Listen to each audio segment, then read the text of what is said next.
reporting from Youth Ops magazine. Welcome to the National Nalia Day reports. November 3rd is National Nalia Day. On this day, BGLO members have been issued the challenge to wear their Nalia or organization colors. This purpose of Nalia Day is to show our communities how sororities and fraternities give added value in society and across the nation in our respective communities. More importantly, they not only step our party, they vote.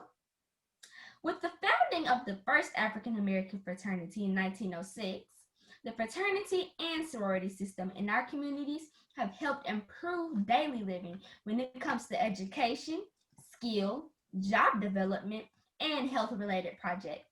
Many of these members serve as teachers, clergy, government officials, and business leaders in everyday life.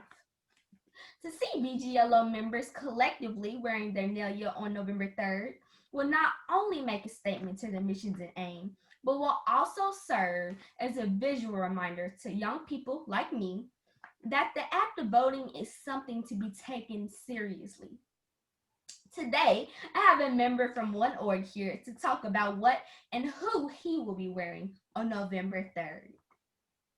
But first, let's learn from him why voting is so important and how his organization has educated the masses on why vote and embracing the power of the vote. Hello, Brother Carlos Braxton. We are happy to have you with us today.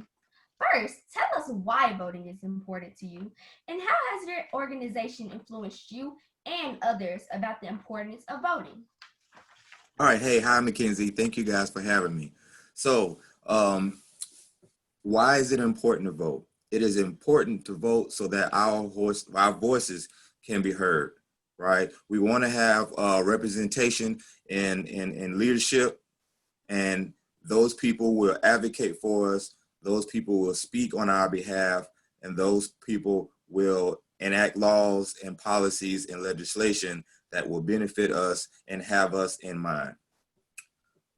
So without a doubt, voting is really important. That's the process that we have in place to bring about the change that we want to see.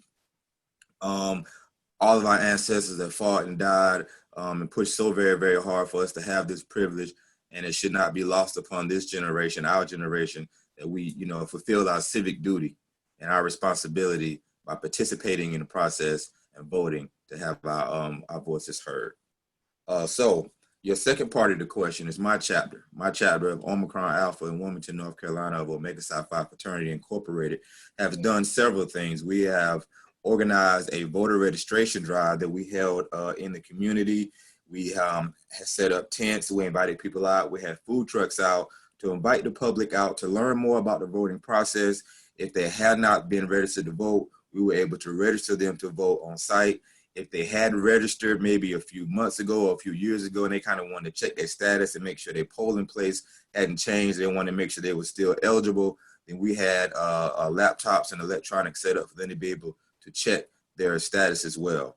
So that was one service that we were providing the community. And we've also organized a drive up or drive in. So in our county, New Hanover County, we will be taking calls to drive people to the polls for those who don't have rides, whether they be elderly or folks who just don't have cars. We're also organizing drive-throughs, or the pull-up as we call it, for people who in North Carolina have ordered their mail-in ballot, your absentee ballot, where you can fill that ballot out, sign it, have it signed by a witness, but instead of putting it in the mail, you can have someone call and we'll come pick you up and you can drive it to the Board of Elections yourself.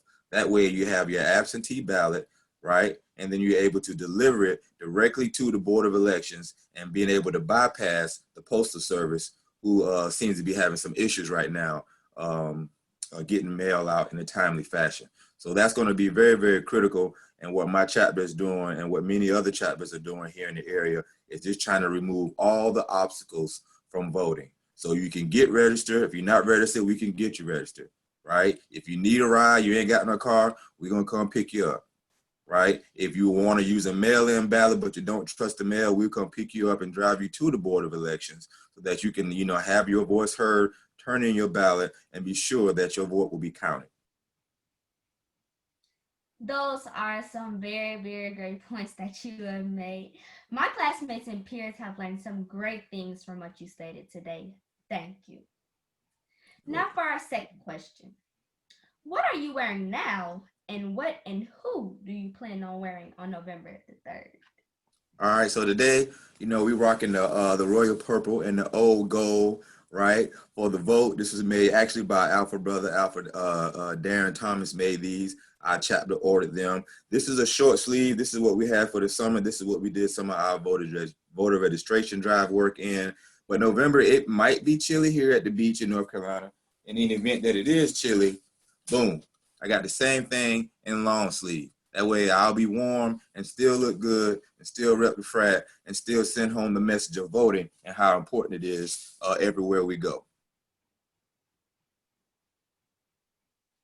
Those are some great, great choices. Thank you so much for sharing with us.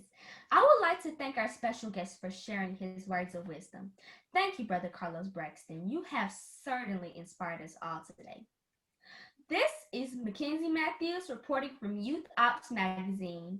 Make sure to tune into our next segment of the National Nalia Day Reports with my junior colleagues and I. Until then, when it comes to November the 3rd, start thinking about who will you be wearing.